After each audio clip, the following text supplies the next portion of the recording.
smaller group today because it is Saturday and some people went home.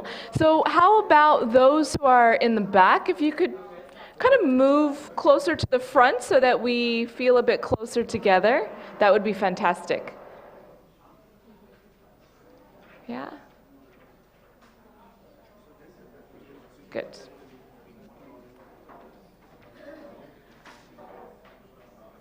All right. Thank you for moving.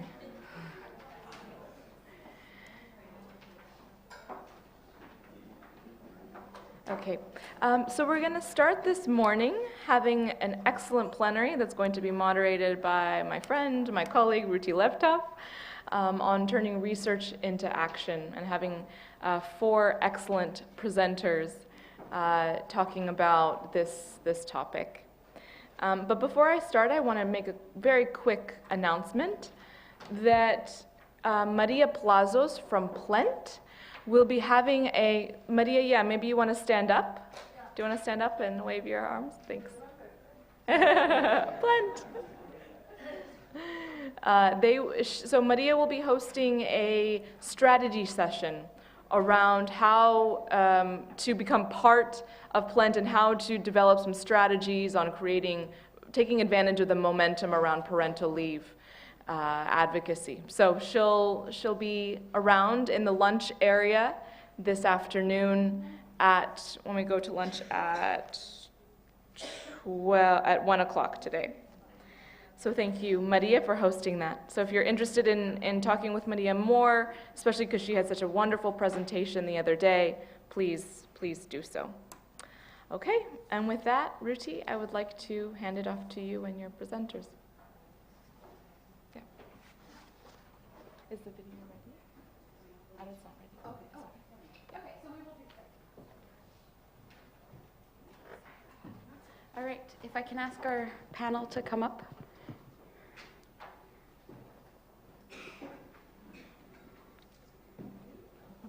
We'll do it after. Yeah.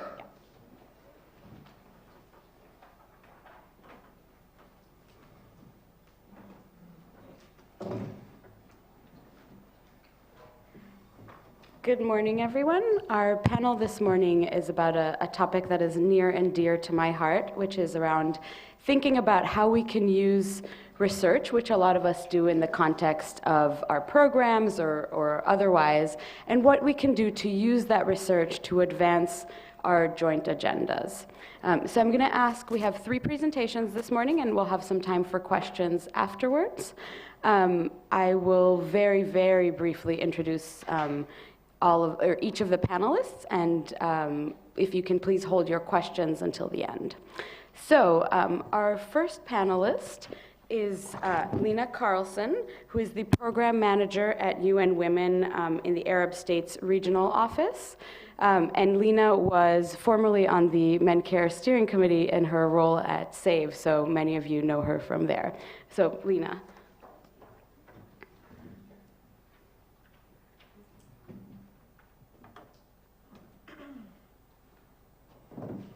So how do I change slides? Just there?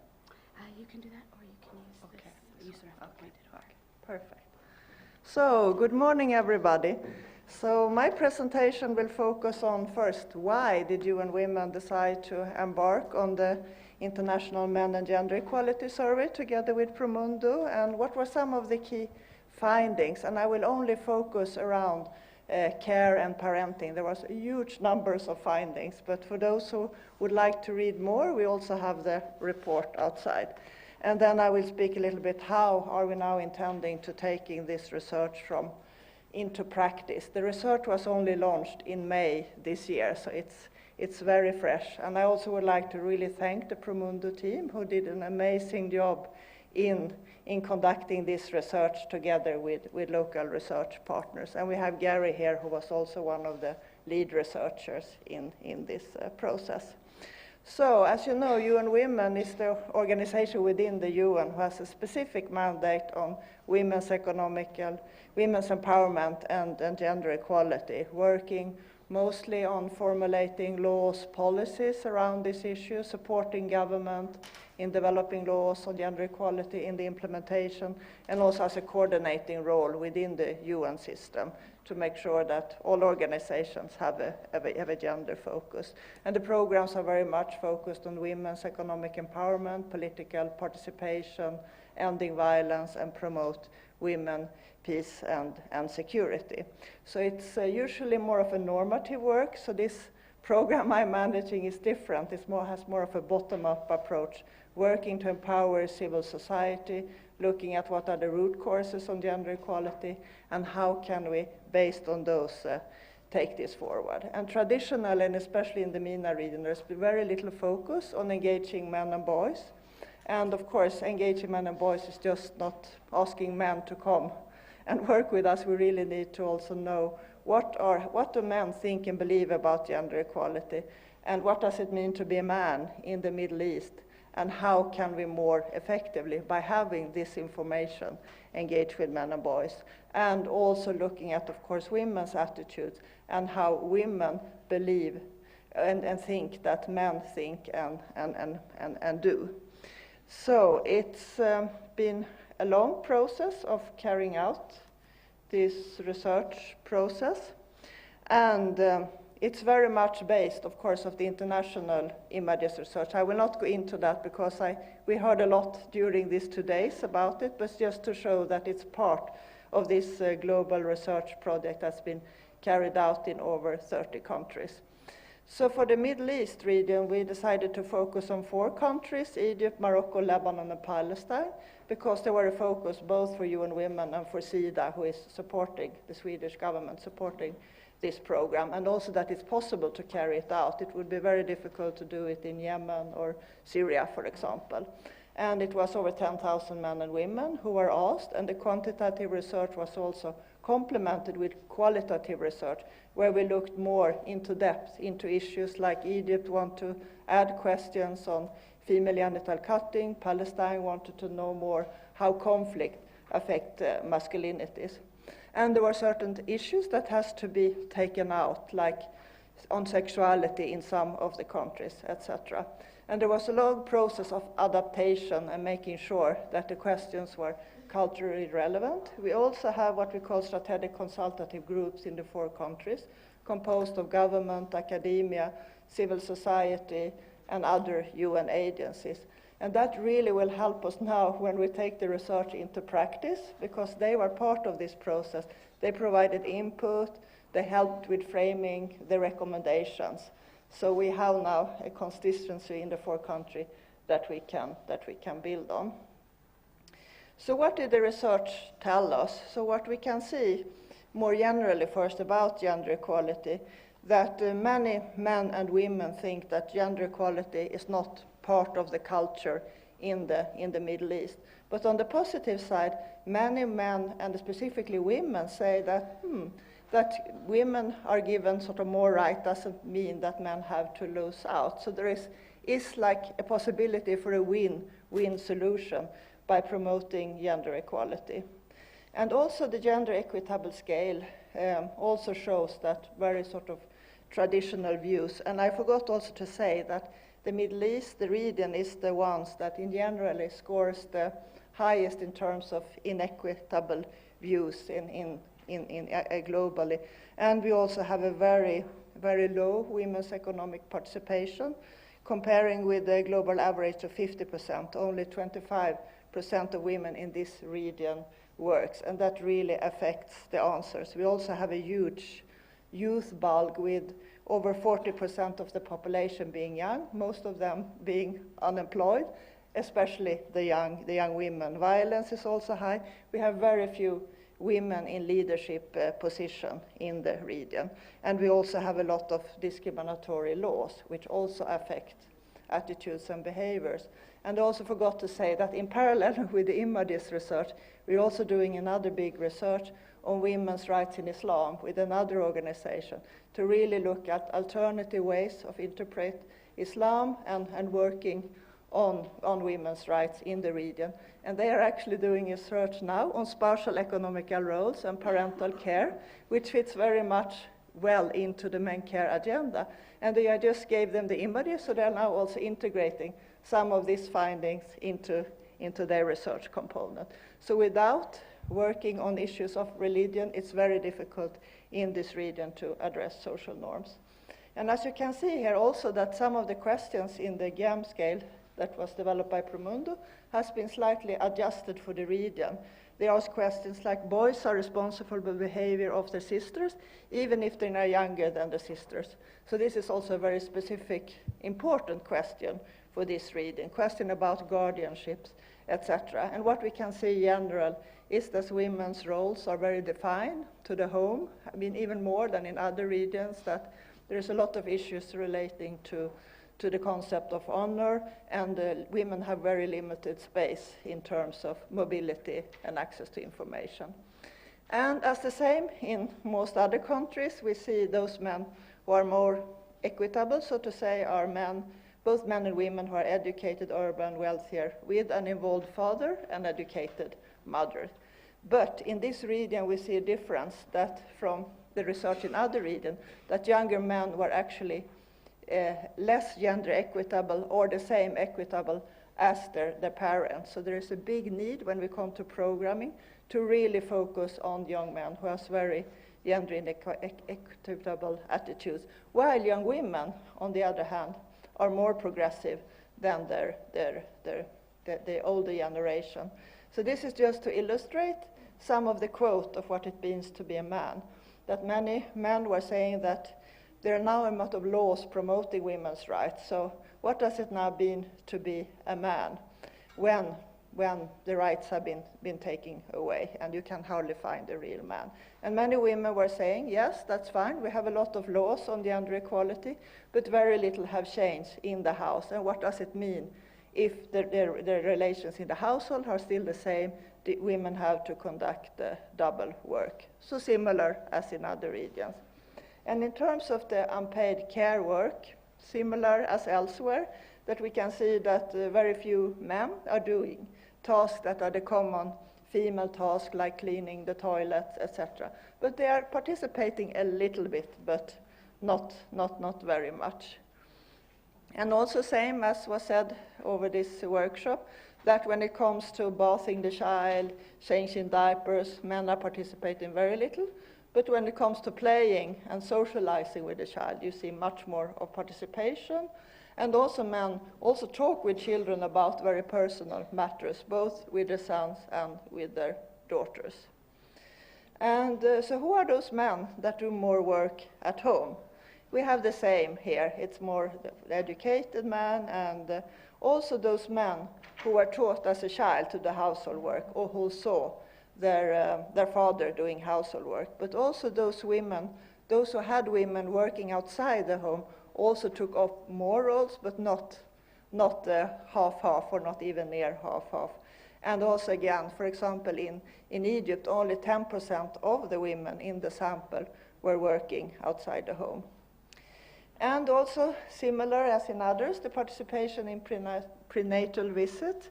Men did participate, but very few was there during the delivery, and if they were there, also due to cultural reasons, they attended it in another room. But they did. There was also a strong participation in coming with their wives to those visits. And also, I was supposed to have my colleague Anthony here from Abad in Palestine, who also gave me some information he wanted to convey. So they are working specifically on issues of masculinity and fatherhood in the refugee situation, and they also carried out the qualitative research for this study in Lebanon. So it was in all countries, both quantitative and qualitative. And what we can see as affected by conflict, men become very breakable, they became like tissues, due of the reason because now they can longer be the provider and the protector because of the even deteriorated economic situation, and they feel they cannot sort of protect their family any longer. And it affects violence against women, it affects violence against children as well, that increased. But also there were also some examples when actually the conflict made the men speak more with the children, taking on more roles, or when there was nothing else to do, or the wife were outside. Some men also take on more of the traditional roles. So what does this tell us? So we have a situation where very few women are working. We have a situation where the care burden are very uneven. But we also have a situation when men actually say they want to spend more time with their children. And 50% to 80% of men also would like to have at least 2 weeks of paternal leave. This sounds very little compared with other parts, but for the Middle East, where it's sort of unheard of, it's a big positive step forward. So I will not go through the recommendations. They are very similar as the ones we talked about, both to support more with subsidized childcare, to share equal maternal-paternal leave, working more in the workplace to promote family-friendly policies. We also have a workshop in 2 weeks through the Egypt office with the CEOs of companies on gender and equality to start sensitizing also the leaders of the business world. And what then is our next step? So we are now working with Promundo to develop also program and policy briefs based on some of the key recommendations. And one of them will be around fatherhood and care. We also have the national launch reports. So you will see like the regional report outside, but there will be also more, the regional report, national reports in the national languages that will be launched, and there will also be community outreach in the 4 countries, having dialogues with youth and others on the key recommendations. We also have a social media campaign on Because I am a Man, I share the household tasks, I say no to violence. So very similar to the campaign we heard of yesterday. We also have launched community and national action grounds to take the research forward through programming. But this will just be short period, and then we would like, together with others, to also develop more evidence-based longer-term program. We also will have some exchange visits to learn from other regions. How are you working with fatherhood and engaging men in violence prevention? Capacity building is key. Advocate for policy and legal change at the national level once the national reports are ready, and each country with the strategic consultative group will decide what to focus on. Strengthening the Men Engaged network. So the Middle East is the only region, I think, who doesn't have a Men Engaged network. So working together with Laxman, Promundo, Abad, and others to see how can we strengthen. And we have in Lebanon a national one, but many countries we don't have, and we don't have a regional one. So, and then policy legal change, also building on the Sustainable Development Agenda. And finally, also we need to do something internally to make sure that the next UN Women strategy has a stronger focus. And also I'm now working with everybody, the thematic advisor, to make sure that they take these research findings forward when they develop proposals and when they work with their specific thematic issues. Thank you.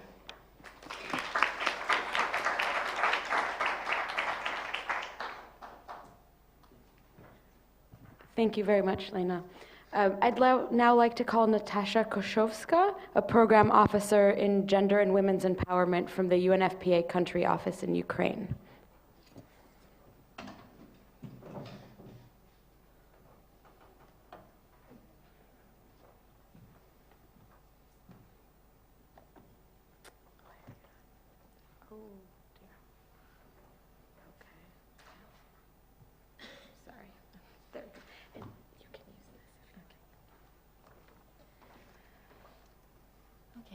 Hello everyone.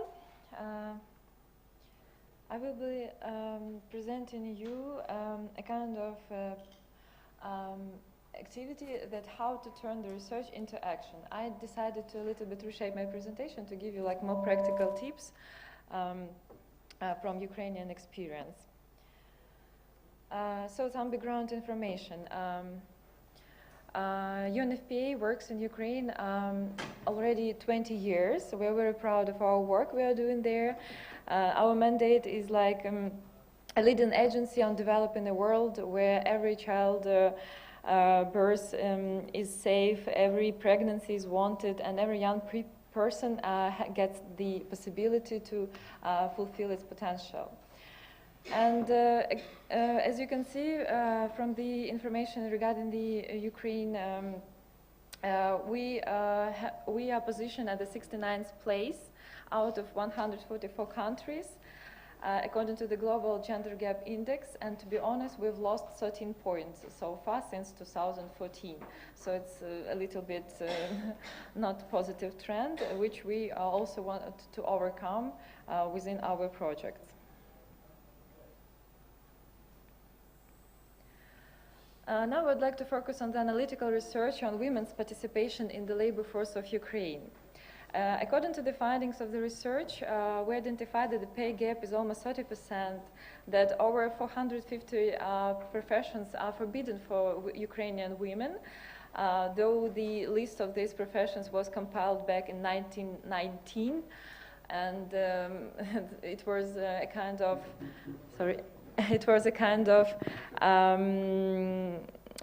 immoral at those times to work at night, to work with men. So of course it's a little bit outdated, to be honest. And among these forbidden professions are, for example, bus drivers, divers, fire officers. So, yeah, it's a little bit funny, but it's the reality. As the Minister of Health of Ukraine, it was an intention to protect the women, but actually it reduces the possibilities for the career development and other options for women. And according to the labor law provisions, pregnant women or women with children under 3 years of age are forbidden to be engaged in night work, in business trips, which also puts women under the risk. Also, more than 40% of men in Ukraine believe that a woman should leave her paid work in order to spend more time with her family. And as a consequence, men spend 4 times less on household duties, on care work comparing to women. This is the research link. I know that all the presentations will be downloaded to the Dropbox, so if deemed necessary appropriate, you can download it in English. All the publications of UNFPA are available online. So the fact that the widest gender gap in income is observed between married men and women, it indicates the presence of a division of labor and family life based on gender, and the risk of economic dependency of women in particular. So the response we've aimed to conduct was to involve media as much as possible. So we made the press conference, presented the results of the research, and make our journalists more gender sensitive, because they really use this data afterwards in their articles, in their TV shows, and everything, to make this more generalized in the population. We also work on gender sensitization of the education as root causes of all the inequalities, to raise a new generation free from gender stereotypes. So it's also important to conduct awareness-raising campaigns among the targeted groups, and I will show you the examples a little bit later, and to conduct advocacy at the government level. And it includes both like legislation and service provision. For example, we developed a training module for civil servants, and now it's obligatory in Ukraine for them, in order they could be more gender sensitized when developing new policies, taking into consideration new international standards and treaties, agreements, when developing, drafting new laws. Moreover, we support the Ministry of Social Policy and NGO in their reporting to the CEDAW committee on different issues related to gender equality, and NGOs who provide like shadow reports on the country contacts, using also the data from the researchers. So now I will speak about the For Hands Happiness awareness-raising campaign in response to the research data obtained. It was launched together with the Minister of Social Policy, and the main aim was to engage men in equal distribution of household duties in the family, in raising the kids, sharing the responsibility with women in this regard as well, making like a baby as a joint project, not only the responsibility of women. We've launched website with visuals, with videos, with tests where couples can test how harmonized they are as a couple, and also to download their pictures and to take oath, which is like the populated, or they can develop their own oath of a happy, harmonized couple. So these are the visuals. It's stated that please remember that together it's twice as easier, and that the majority of marriages end up with divorces due to unequal distribution of household duties. And of course, men prefer more in the focus groups the picture with a man holding a baby that they're eager to share, but not the household duties, and that we aimed to achieve. I will try to show you the video. I hope I will succeed. Oh, no sound. No? Турбується про неї та про батька. Батько, що допомагає.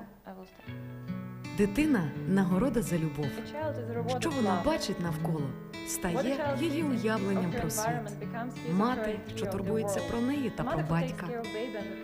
Батько, що допомагає мамі та бавиться з дитиною. 4 руки, що завжди допоможуть. 4 руки, на які можна покластися. А що бачить ваша дитина?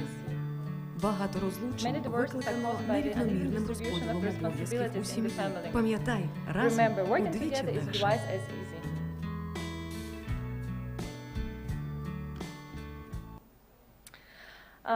So we also conduct public events dedicated to the celebration of International Women's Day. We developed this photo frame where couples can try how is it to be equal and harmonized, and involve fathers in hairdressing, or for example push-up challenge together with your kids. It turned out to be very funny and easy way to deliver the message we want to convey to the public. Okay, I now would like to talk a little bit on the survey on prevalence of violence against women and girls in Ukraine. Sorry. As you can see, 90% of women aged 49 years of age experienced at least once in their life physical violence, and 8% of women experienced sexual violence. And due to the fact that only 30% of women and gender-based violence survivors report the cases and seek help, we can assume that these figures are disturbing but not real, that the real are bigger. And a very bad trend is 9% of men justify beating a partner for a reason.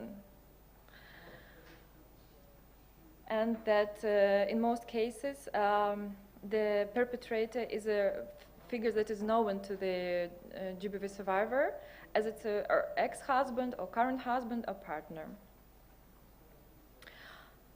So also this data was shared with our colleagues, other UN agencies, NGOs, with partners, key stakeholders, and with the government. And in response to this, we've developed an information campaign, Break the Circle of Silence. Please seek help, and you will find the support. I will also try to show you. No, the video is not, okay. Thank you. In order to respond to the gender-based violence, we have launched the work of 26 mobile teams in eastern Ukraine, affected by the conflict mostly, where the cases of GBV rises currently. We established the mechanism of multi-sectorial response to put together the specialists of social service, of police, of health officers, in order the woman could be easily referred within the system. We support the hotline for GBV survivors, which is now available 24/7.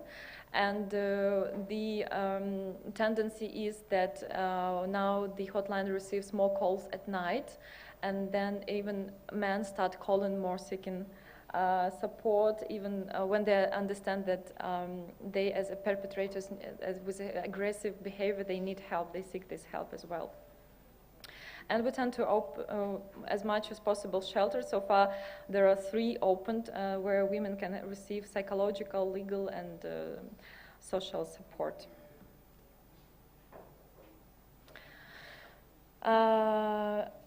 We also, this is the picture taken during our event, public reading, where we partnered with 9 father celebrities who were reading to kids and served as role models for others. And it was a real success, as in Ukraine only 4% of men take paternity leave, and the average father spends only 4 minutes per day with the kids, and this is qualitative time, not watching TV and having dinner together. It's about development games, reading together, and this is the tendency we want to change. So basically that's it. If you have any questions, we will be happy to answer. Thank you.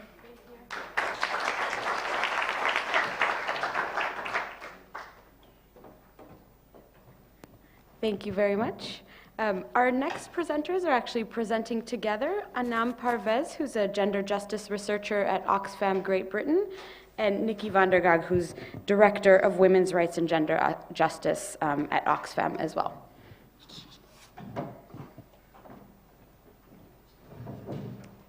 So, Ruti?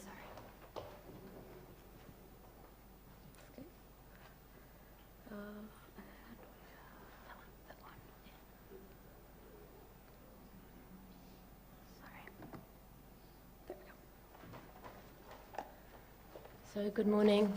Nice to see so many people still here. I'm just going to give a little bit of an introduction, and Anam's actually going to do the really hard work on this presentation. I just wanted to kind of put a little bit of what we're doing in context. I was interested yesterday, I was thinking about Gary's point about how we need to work in 3 different areas. We need to look at the economic norms and realities. We need to look, and the institutions and the structures that support patriarchy and poverty. We need to look at laws and policies, and Lynn has been talking about that, and then we need to look at gender norms. And I think what we're going to talk about today is thinking a bit more about what those gender norms and social norms mean.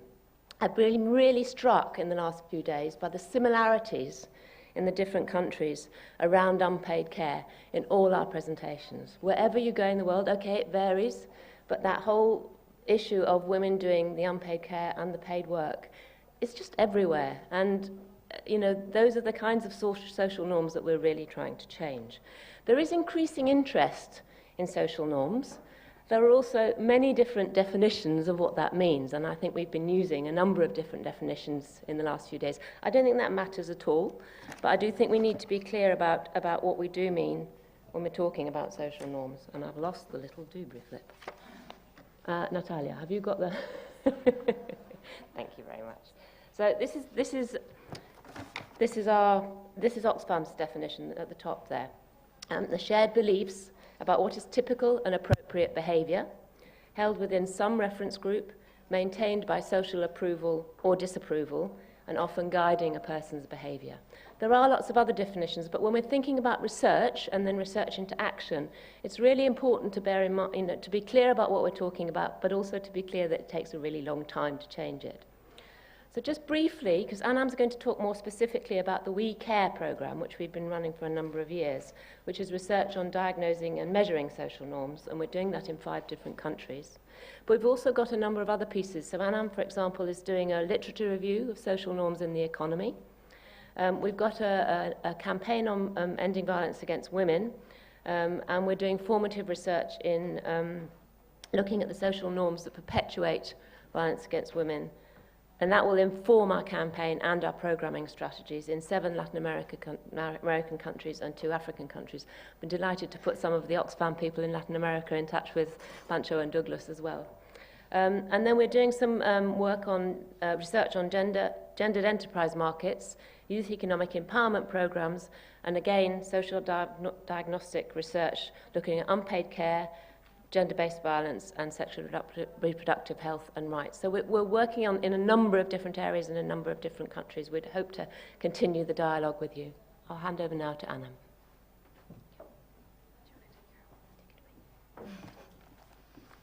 Hi, everyone.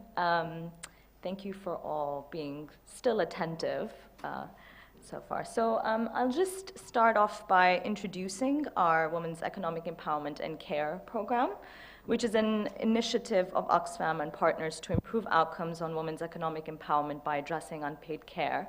And then I'd like to frame the discussion a little bit by talking about what we mean by social norms in the economy.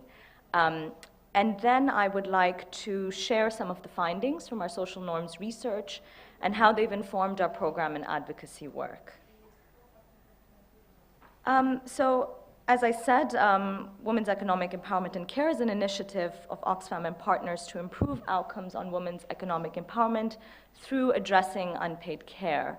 And we know that investing in care and its redistribution has long-term positive impacts on reducing poverty and inequality, as well as supporting women to empower themselves.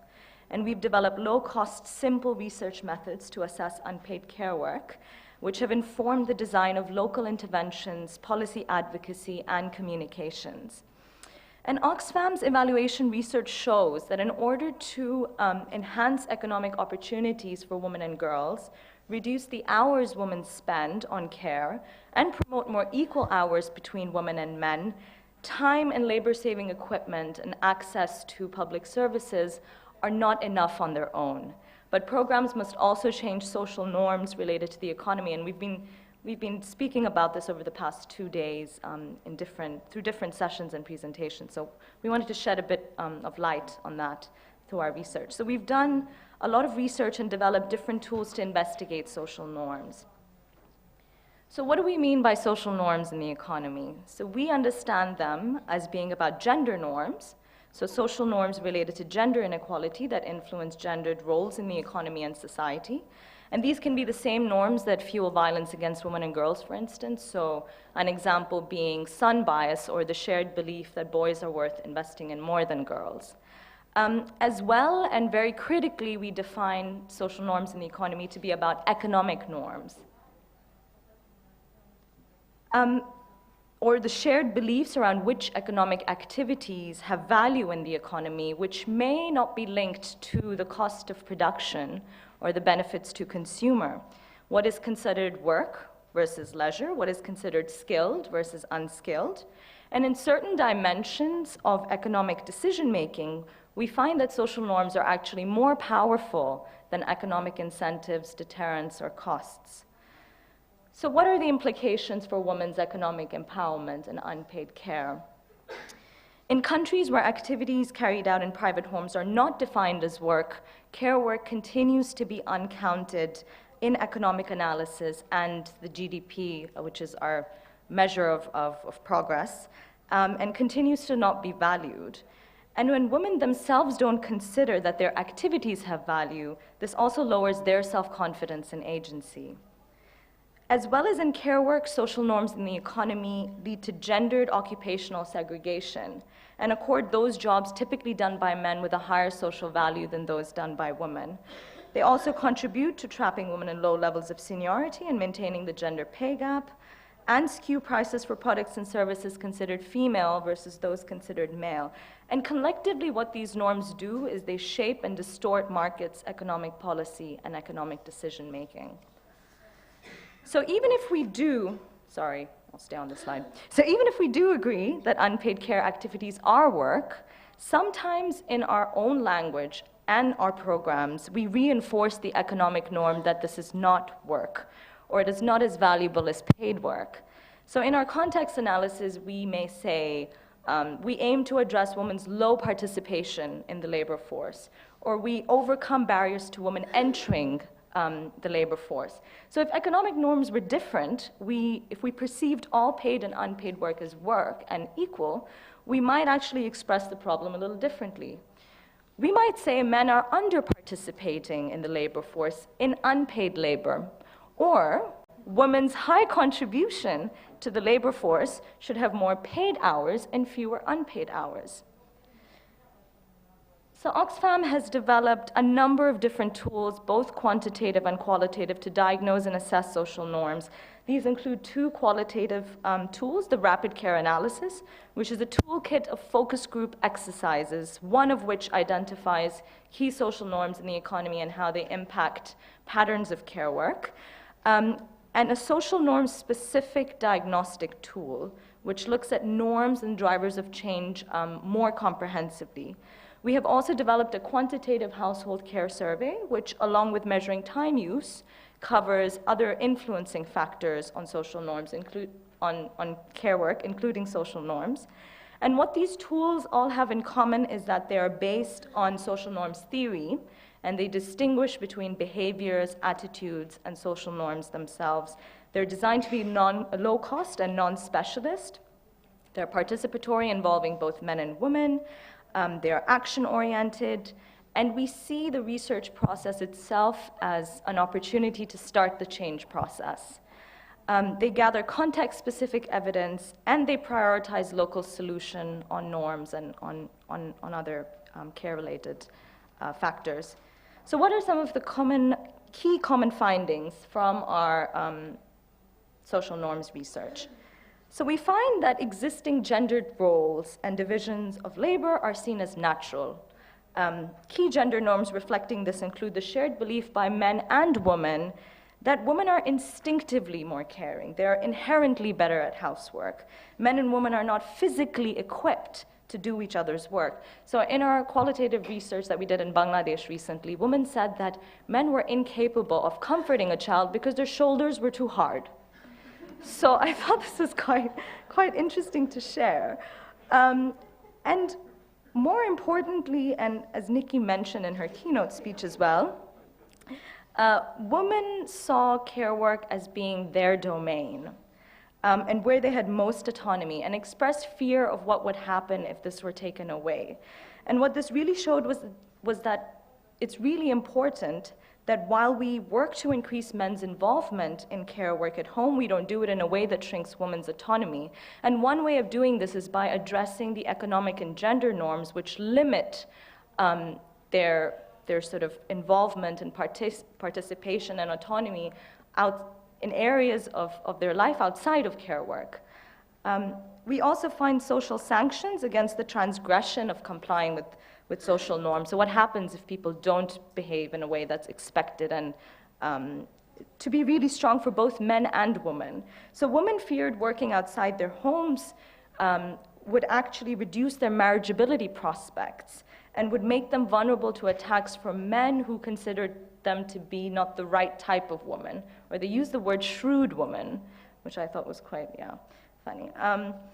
And men also spoke of having to comply with gender division of care work, even when they believed in a fairer distribution and wanted to be more involved, because of the fear that others would, in their community, would mock them.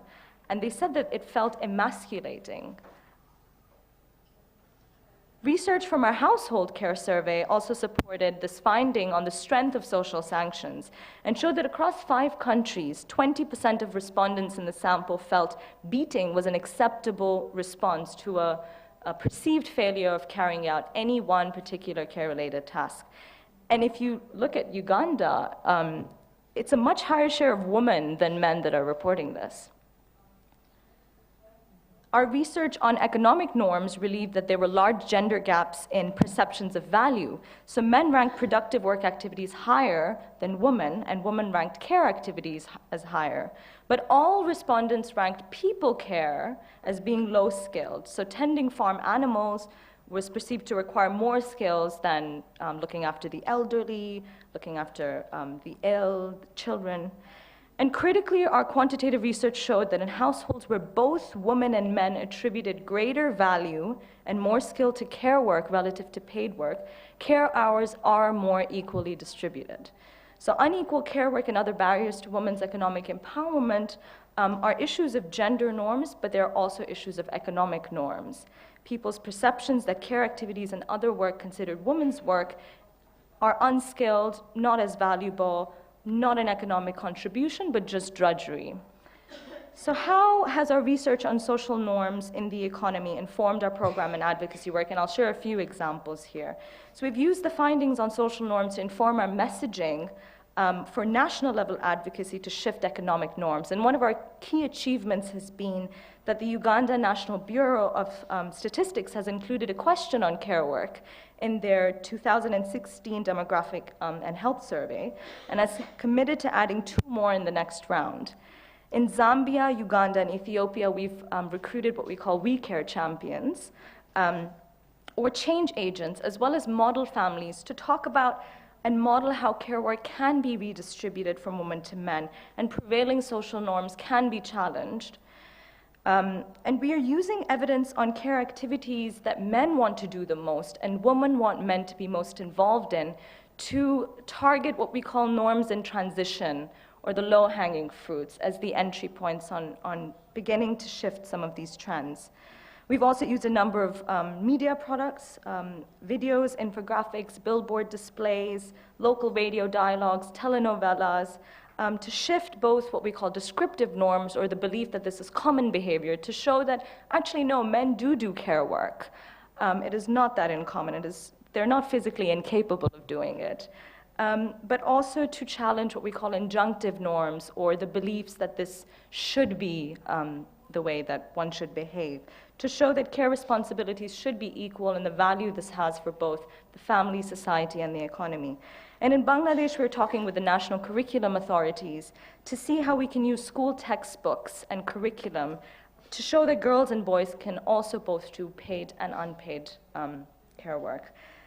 And we're starting to see some very early evidence of change through our qualitative case studies. So by no means rigorous, but I thought that this quote from Zakayo from northern Uganda was important to highlight. He says, "I take doing household chores as a part of my responsibility and not as a way of helping my wife."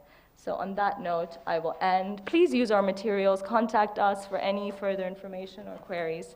Yeah, thank you.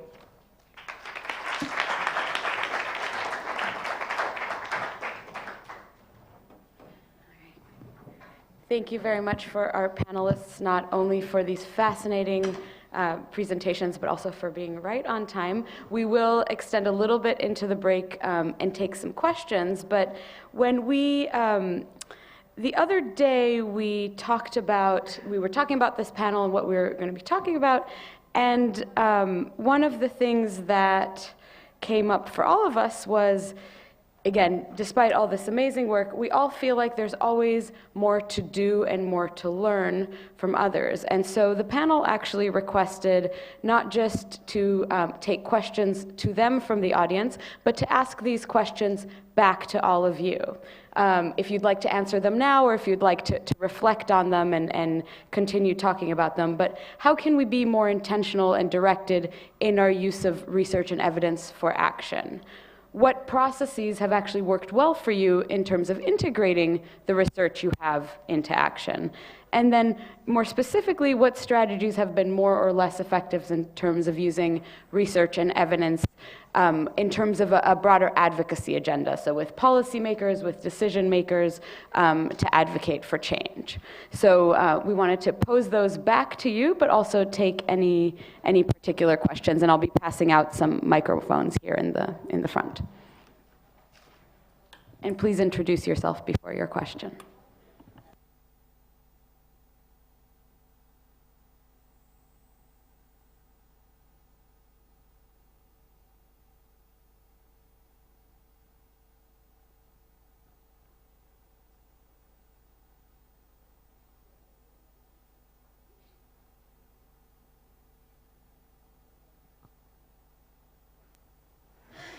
Thank you very much for all your presentations. So, like, I'm Chilena from Make Mothers Matter. I just want to have a very quick question for you, Anna, regarding the research. If you could tell which countries you did it, because I think that also gives an impression of a region. And then a question to all of you. We've been working this issue of home care work since, I don't know, 30 years, 40 years, preaching in the desert. No one was listening to us. I'm really happy there's a lot of now other people working on it, because it's very difficult to do it on your own, of course. So I have one question to you that we're asking ourselves a bit regarding like what we can do differently, what can work. This whole issue about valuing unpaid care work as an additional indicator in GDP, because as there's this whole discussion about GDP measuring progress is not really the thing, because it's not covering a lot of things. Like, for example, as you know, prostitution and drug dealing is included, but not unpaid care work, because this has no value. So I just want to ask you, are you thinking about this? Because we are also, it's something we're pushing, but I don't know, because if it makes sense to push in that direction anymore, or if you have any indications, because we're happy to change and to maybe focus it in another way. I don't know if my question is clear. Is it clear, the question? Ah, good, thanks.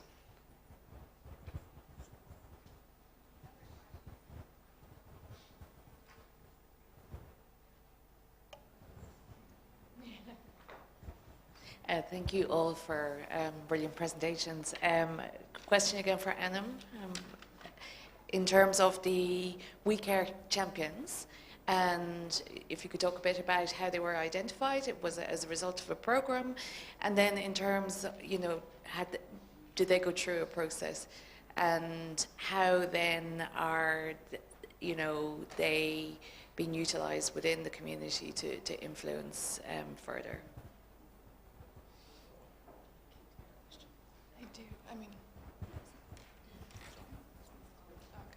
Sorry, I don't want to actually keep all the questions at this table, but my question is also for Anam and Nikki, because I'm supporting a partner in Sri Lanka who is going to do the rapid care analysis, and I really like the tool because it starts actually from the focus on advocacy. So even before you start planning how are we going to use these findings. And I wanted to hear from you maybe a specific example of how, you know, what have communities or organizations done with those results? Maybe one more question for this round.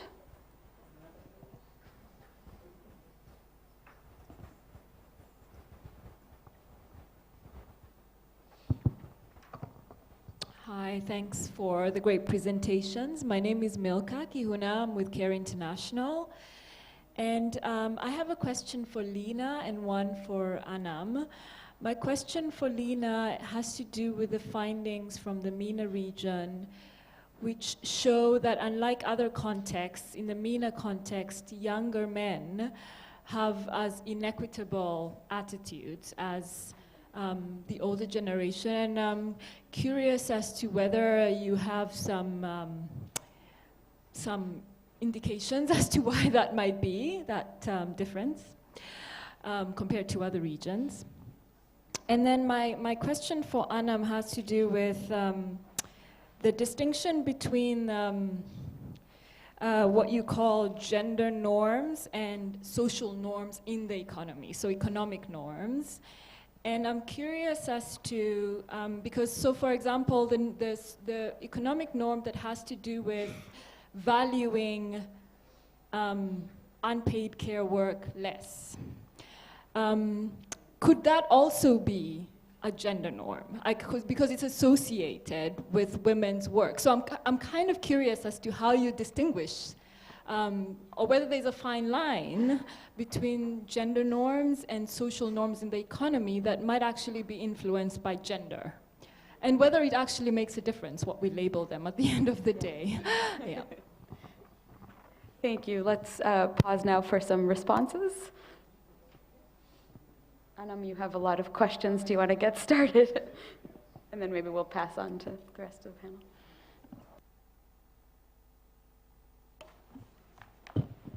Yeah, it's working. So on the countries, So the household care, so the findings were a combination from findings from our household care survey, which we did in 5 countries, which included Zambia, Colombia, Uganda, Philippines, and I'm forgetting the 5th one, if I'm to be brutally honest, but I can give you that information. And then from the qualitative research, from the rapid care analysis was also done in these 5 countries, but in addition in Bangladesh and India, where we have another youth economic empowerment program, which has tested a social norms diagnostic tool. So it was a combination, hence we didn't sort of put up too many graphs, and there were very similar findings that we were finding across the board. Sorry? Ethiopia was the 5th country, sorry. And what were the others? So on the GDP, so Oxfam, I think I can take the liberty in saying, has a very strong position on that. We came out with a report around International Women's Day on making the economy work for women. So our narrative has very much been to challenge this idea that the GDP should be seen as the measure of progress. And we know feminist economists have been lamenting about this for the past, I don't know, 5, 6, 7 decades since Marilyn Waring's book came out, If Women Counted. So we're very much trying to advocate on that front, but we do know that it's challenging, especially when you're trying to engage economic policymakers, international financial institutions. So we want to be able to use some of the entry points on, for instance, the increasing focus on increasing women's labor force participation as an entry point, but then not to take that for granted as, you know, an indication of women's economic empowerment, and actually trying to challenge and push those boundaries a little bit. But we have a position on it, but we do struggle. We do struggle with it. Yeah, I think that's the shorthand answer. And then on the examples you wanted to? Bendit, on the We Care Champions, I don't think Anam and I have the answers to that, because we've got some colleagues who actually run the nitty-gritty work on the ground, but we can definitely get back to you on that one. And again, on any specifics of that kind of specificity, I think we'd need to go and check out with Elia Mankwan exactly how they're doing it. But we can have an answer for you, just not now. But we do have one example from Uganda of where advocating with local governments based on some of the prioritized solutions that were identified through our research on unpaid care and social norms. So We Care change agents in 3 sub-counties lobbied the local government through community parliaments on access to safe water.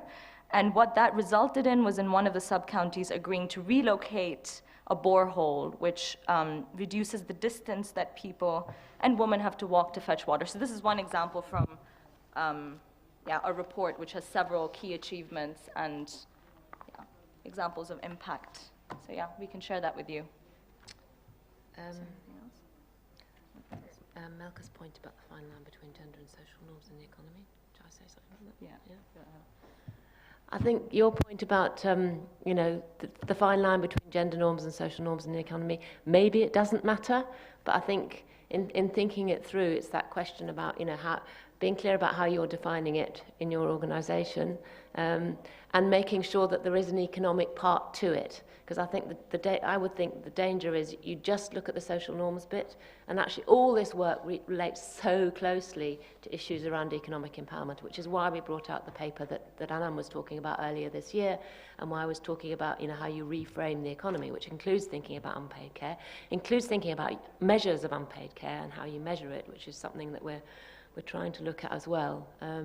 So yes, difficult question to answer, but I think you do need to bear both in mind and not just talk about the social norms bit. I think there was a question from Kate, but I'll hand over to Lena and colleagues for a little while.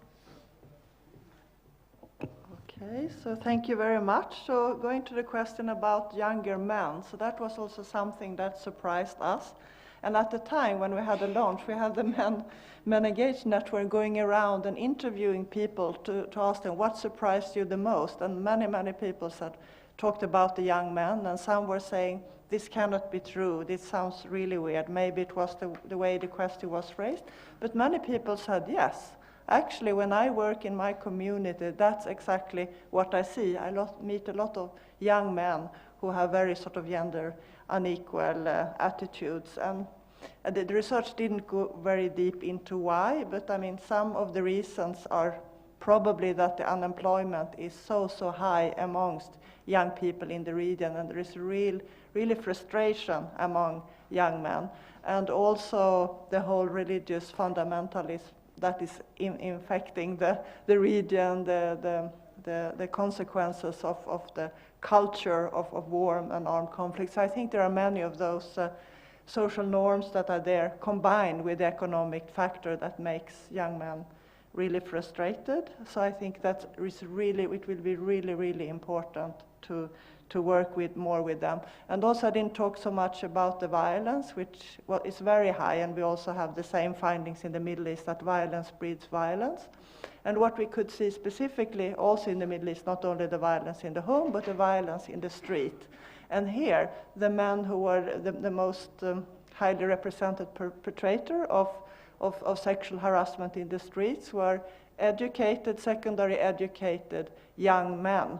And the reason why they did sexual harassment was, we do it for fun. So I think there is a lot of issues that comes out there from the research that we really need to dig deeper into. But that's not saying that there are not young men. I mean, there are amazing young men in the region who are organized and are doing also great work to address issues of gender discrimination and harassment in different forms. So we also really need to tap and work more closely with those men as change makers, and because I think those are the ones that are going to, other men are going to listen to most. Young men listen to other young men. They don't listen to what you and women and others say.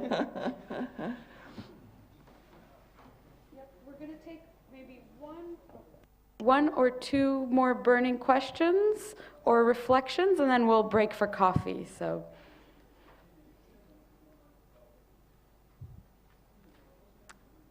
or perhaps we'll break for coffee. Please, thank you to our panel again.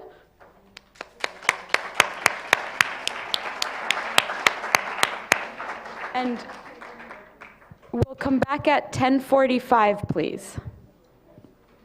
Thank you.